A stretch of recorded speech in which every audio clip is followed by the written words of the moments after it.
Welcome to this podcast episode. I just wanted to capture the incredible feeling I've got going on right now because I have just faced one of my fears, one that was a really big one, and nailed it. And I don't have that fear anymore. And last year, this fear held me back enormously with my career. So I thought I've got to just quickly set up and capture this because it's surely going to help people. And, I just want people to experience the kind of living that I'm experiencing since kind of figuring things like this out and sorting out mindsets and sorting out fears. Oh my goodness. And learning all about fear. I think... Well, actually, I was going to say, I think the one thing, I'm one of those people, I do like to make statements. The one thing you should do if you're going to try and do anything to improve your life, I was going to say, is start with your fears. But my goodness, I'd also say meditating is really important and other things. But anywho, I'm digressing as usual. So it's incredibly powerful, I've discovered, to just completely face your fears. And mine took the form of public speaking, which is bonkers because when I grew up, all I wanted to do was be a TV presenter or an actress. I mean, really, I wanted to be an actress, and then I downgraded it to a TV presenter because everybody's like, nobody can be an actress and make a living out of it. So downgraded it, well, I'll be a television presenter. I see people doing that. And then downgraded it to, I've got to get a proper job and do something I hate, as so many people do. So whenever I was a kid and we would, I managed to do acting until I was probably about 15. No, I think I did A-level. I did do A-level theatre studies, but I don't know. I think I had like a little concentrated time of it when I was about 13, 14, 15. That was at the point in my life where I was told you can't take art by the art teacher because I couldn't draw, in her opinion. And I instead took a drama. Well, I wanted to take them both. I think that was mainly the problem, that they wouldn't let me take both of them.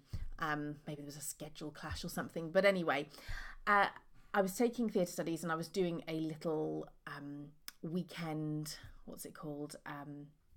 Well, it's called Stagecoach. So it's a performing arts thing on the weekend. So if I did that for probably 13, 14, 15. And that was the point where all I wanted to do was be an actress and go to stage school and all that kind of thing. And then I decided to take the sensible thing. But when I would do performances, I never got like a lead role. Like always was desperate. Like, could I just get a lead role one day?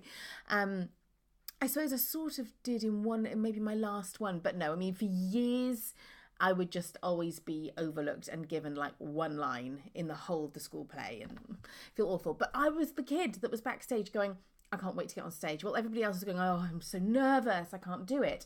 I see, I am getting to the point actually. Everybody else was so nervous. I wasn't nervous. I was ready. I had, maybe as a child, you're just that much more tuned into what you're supposed to do with your life. And I was like, I'm supposed to do this. I know that I'll feel comfortable on that stage. In fact, that moment when you get on a stage and you've got to step into the light and feel it on you, so you know that you're in the spotlight. And nobody's got to tell you in your ear, move to the left. I used to love all of that. Like every bit of it I loved. And then I stopped because I went to university. And funny enough, well, we did have to do presentations in that. And I did always get told, like, your work is awful, but you're really good at presenting skills. So we'll give you we'll take that into consideration when we're marking you kind of thing. So I knew that I could still present.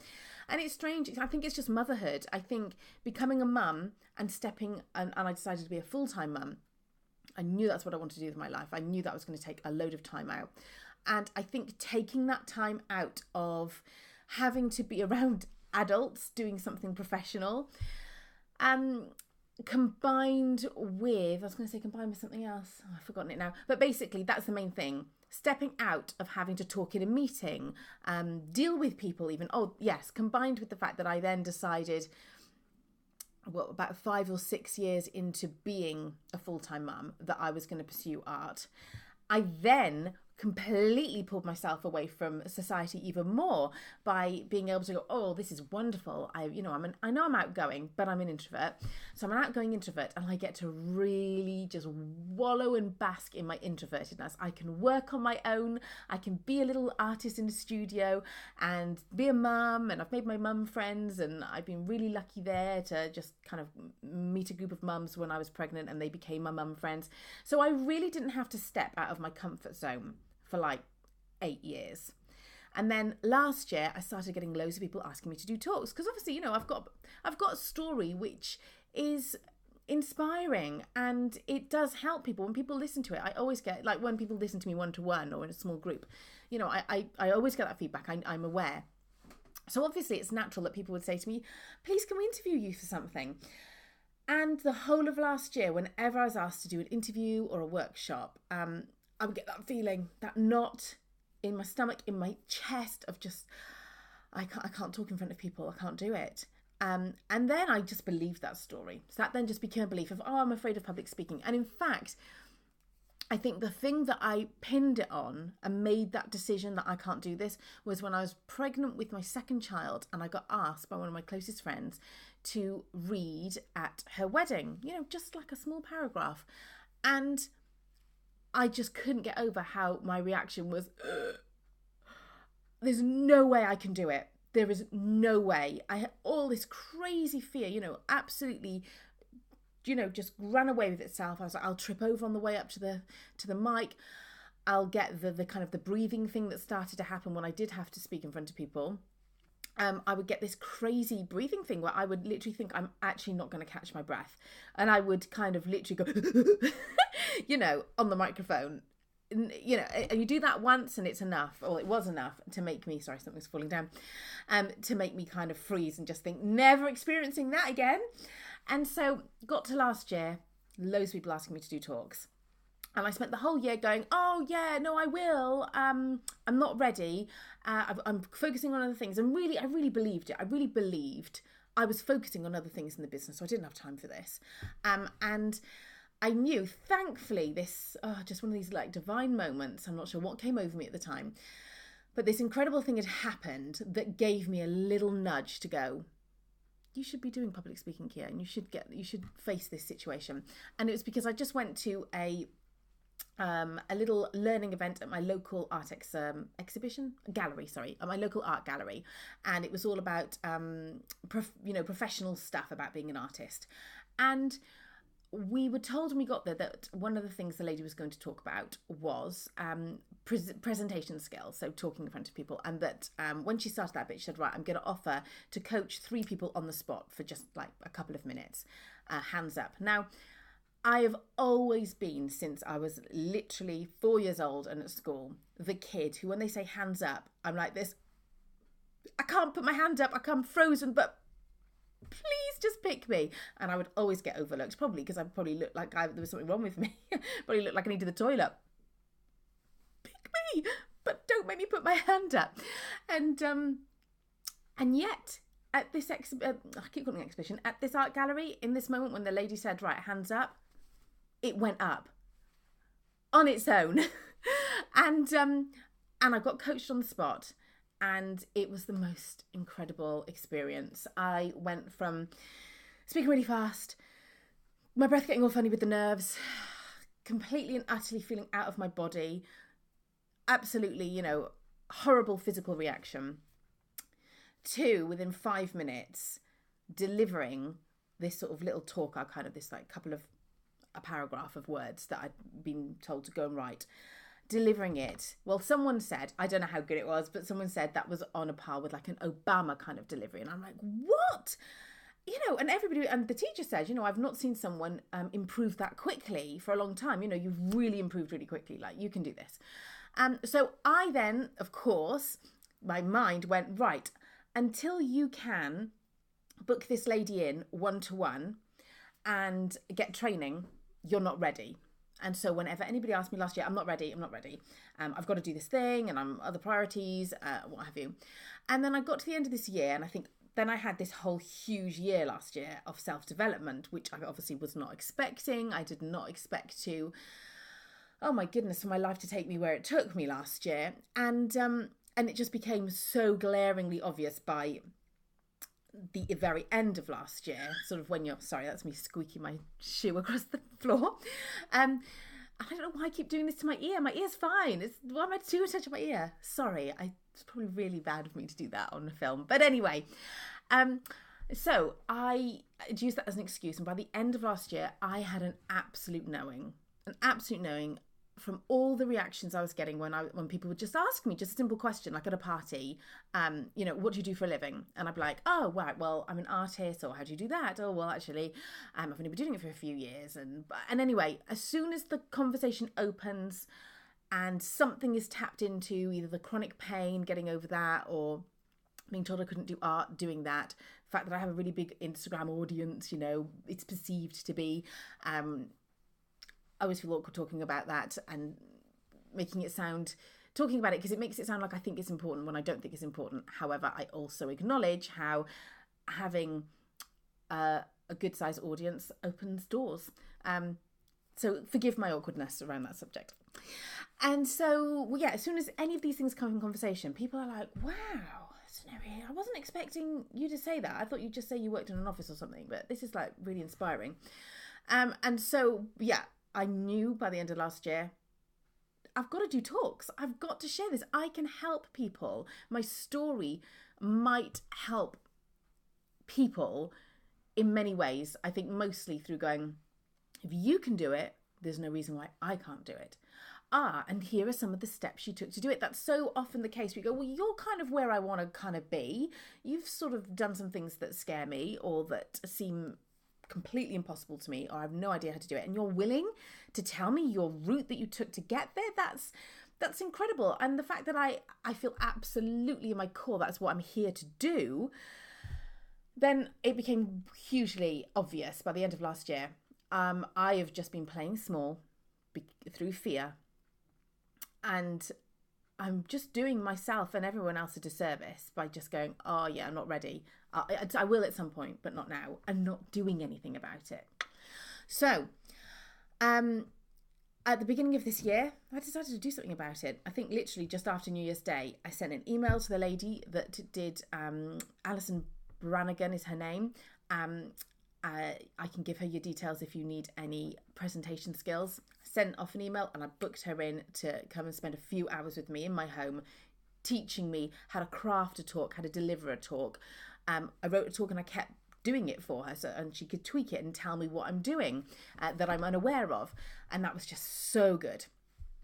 But I also knew that this enormous physical reaction I was getting of the funny breathing, the feeling completely like I'm a balloon going off into space, I'm totally and utterly not grounded, and also incredible nausea as well. I knew that just knowing how to present well would not fix that. So I went back to my coach, who I hadn't treated myself to seeing since the summer last year. I don't think it's quite a long time. And I knew that she did hypnotherapy. And given that she's an incredible coach and has done incredible things with me with disordered eating and mindset, and all of that is just like, when she fixes you, she fixes you. It's done. It's not a short-term thing. In my experience, everything she's done with me so far, sorted. And I can attest to it today, but we'll get on to what happened today in a moment. So I went back to her and I asked to do some hypnotherapy. Well, I said, this is my problem. And she said, we might have to do it with hypnotherapy. We might be able to do it when just through talking. Can't think what the therapy is called when it's talking. But anyway, there were two options and she'd see how severe it was. And because it was pretty severe, we went for the hypnotherapy. And so, yes, I think we only did about 6 sessions or something in the end. And I had my last session yesterday, and we actually ended up not doing hypnotherapy, but doing more talk therapy, because I really am a person who gets it about mindset. And I know that as well as the true healing that comes from visiting your subconscious and sorting those misplaced beliefs out, if that's the right term, sorry if I've got that wrong, but that kind of thing. In addition to that, I also know that and my coach knows that for me, if I can pinpoint the thought that is creating the fear and the thought that has turned into a belief that is based on a complete and utter lie, total insanity, and I can replace that thought with the truth and believe it, well, work is done. But it takes a while to really get there. And I think all the hypnotherapy and all the stuff that came out really helped us by the last session to go, right, this is the main crux of the issue. Why am I thinking this way? Keep going through it. And by the end of it, I've got empowering sentences and well, so I know what I know you know what I'm going to say now. I've just done my first talk. I decided to book it in at the beginning of the year. That would then make me spend the money on getting the training as well as the hypnotherapy, and make me book it in and actually do it, and not let something else become a priority, because this is sort of the long-term goal. I've got a short-term goal with my business, but my long-term goal involves talking. I don't have to go on about how much I know that. I just know it from in here. So I booked in an assembly at my child's son's. I've got 2 of them at my son's school. And yeah, so I thought it was going to be more children than it was. So, but actually it was a full room of kids. It was, it was hundreds. Yeah, it would have been hundreds. And a bunch of teachers as well. And it's crazy, even a week ago, I would have thought I wouldn't be able to handle this, because I did some unexpected public speaking a couple of weeks ago, which came out of the blue when I was at an event. I was just handed a microphone, and so I had no time to get worried, no time to sort of create anything, and my breathing went completely funny. I mean, everybody said that they didn't notice it, but I had a full body horrible experience, and then I was told I would be on a panel the next day, and knowing for a full day that I was going to be doing this, my excitement when I was told lasted 2 seconds, and then it turned into all out fear, to the point that I had to remove myself from the room 20 minutes before I was about to speak and just concentrate on my breathing. Because of what had happened the previous day, I just thought it was all going to happen again. So I really didn't know what was going to happen today. But the great thing was that I went into this talk just going, I've actually realised I don't need to judge it. I don't need to judge how this goes. I don't need to come out of it and go, I wish it had gone this way, or that was brilliant that it went this way. That doesn't even need to come into it. And it really helped me to go into it knowing I don't need to even judge this unless I want to. But the point being, I'm just showing up, and I'm just going to be, and whatever happens is okay. It's just a bunch of kids, just a bunch of lovely teachers. All the fear-based thinking and the thoughts that were coming up, I could just let them go and realize and see them for what they are. It is just fear-based thinking. Fear is basically, what's the acronym? False expectations appearing real. Never before has that rung so true with me. So I go in to do the assembly today, knowing it's only a couple of weeks ago, quite far into my treatment, that I had a bit of a moment, public speaking twice. And yet went in today, no nerves. I was expecting some level of nerves, no nerves. I'd allowed it and thought, look, the first time I public spoke a couple of weeks ago on day 1, I had about 30 seconds of this out-of-body horrible experience where I think I must look like an alien speaking in a different language who's slowly dying and losing her last breath. And then the next day I had probably about 15 seconds of feeling completely all over the place before calming down, but really not kind of feeling present for much of it. And yet today I went in thinking, if that happens, that happens. I can allow it. I'm going to allow it. I'm going to allow whatever happens to happen, because it's not about the talk. It's about my experience here on earth, being a human being and being called to talk and needing to work through a whole bunch of social conditioning, life experience and muck that has created an irrational fear based on nothing. And that's all I'm here for. I just need to show up and grow. And whatever that looks like is fine with me. And I think that was a really key bit of thinking. And anyway, so the whole point, I don't mean to actually sort of teach you through, what I did. The reason I'm really getting on here today is to share with you how important it is to pinpoint what you want to do, how you're standing in your own way, and deal with it.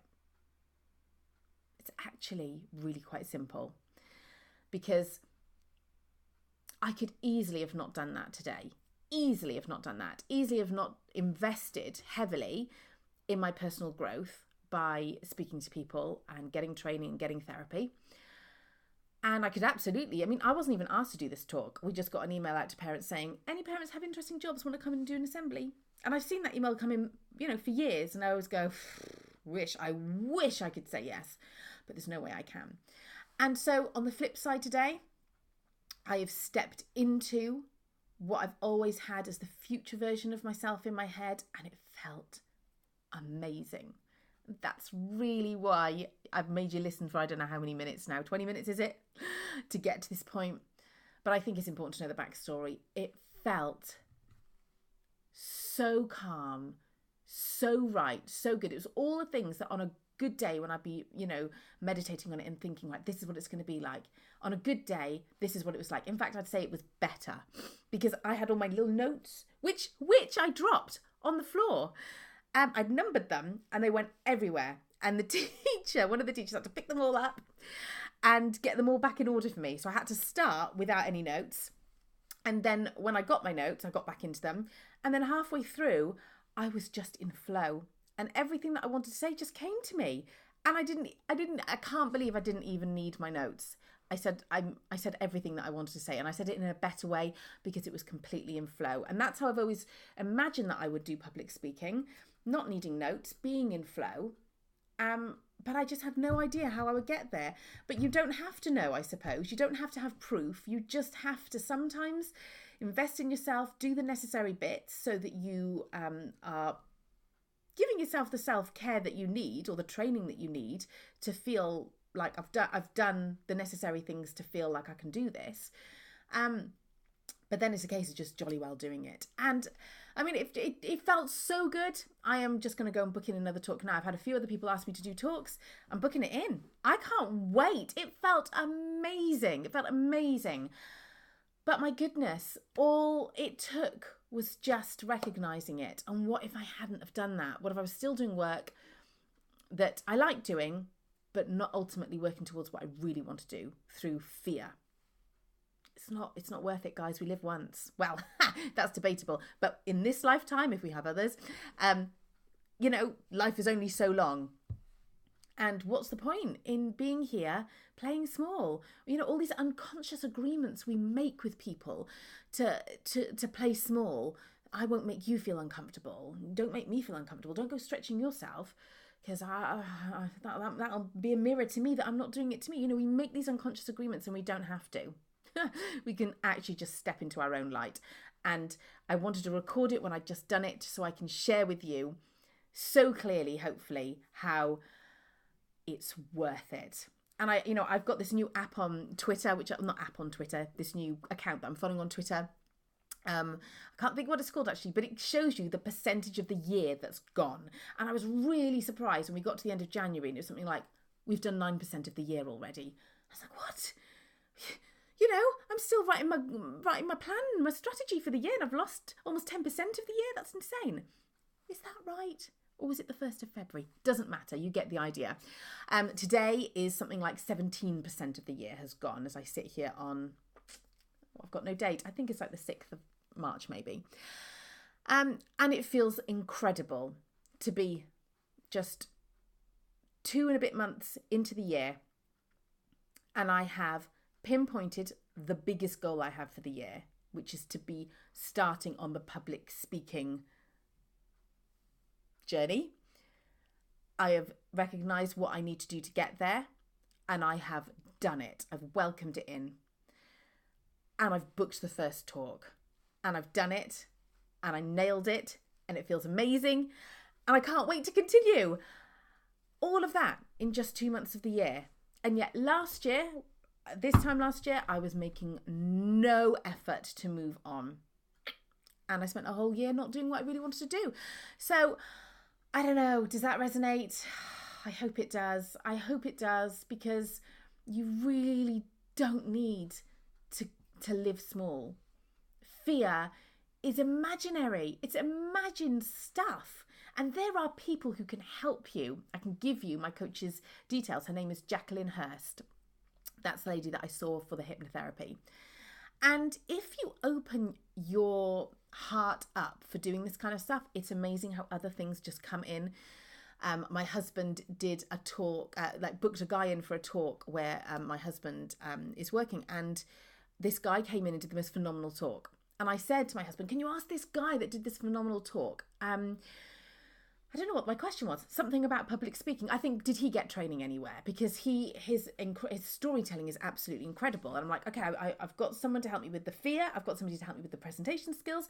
But storytelling, I don't know if that's going to be covered. And this guy is incredible. So let's see who he speaks to. And his response was, get her on the phone. I'll talk her, I'll coach her down the phone. Just as a lovely, thing to do. And that fills in another thing. Speaking to somebody that's already doing what I want to do. So helpful. So helpful because I got his actual perspective as someone that is already there doing what I want to do. And got amazing tips from him. And isn't that interesting how that door just went open? No, you don't have to do anything here, Kia. You don't have to do anything. You're just going to ask one question that just floats through your mind, and all of a sudden you've got the opportunity to speak to a professional public speaker who is doing similar things to what I'll be getting into. He's all about, he's actually been, his name, by the way, is Danny Bent. Amazing soul, amazing human being. I think he's been, he was voted as one of the top 100 most happiest people in the UK through, was it a newspaper or something, which is so perfect and apt for him because he is just incredible. But yeah, doors open when you step into where you should be going and you stop, living small. So I hope that helps you guys, because I just want everyone to feel this good. I never thought it would be possible to feel great every day. It's a choice. It's not based on my circumstances at all. My goodness, if you knew what was going on in the background right now of my life, you'd be saying, how on earth have you just done a talk? But my mindset is right because of my amazing coach, Jacqueline, who taught me all of that. And all the continual reading I have done. I didn't just have that and go, okay, that's fine. I was like, so mindset's a thing, right? Every time I hear of a podcast or I discover someone on Instagram, an amazing thought leader, I'm like, I want to know everything that you know. I want to know it all. I'm never going to stop learning. I've lost my point. But basically, I want everybody to feel great. I want everybody to discover how to have a mindset like this. It wasn't that long ago. I knew nothing about mindset. I knew nothing about well-being, about growth, about waking up and realizing you actually have a passion and a purpose, and you just got to unlock it. To have kind of experienced this incredible sense of peace most of the time, and when I fall out of it, know how to climb back in pretty promptly, is incredible. And then to take that to a next level and now start stepping into what I want to do, life is amazing. And I just hope that it can be for you guys too, because it's really worth it. It's really worth it. There are people that can help you. You don't have to live small.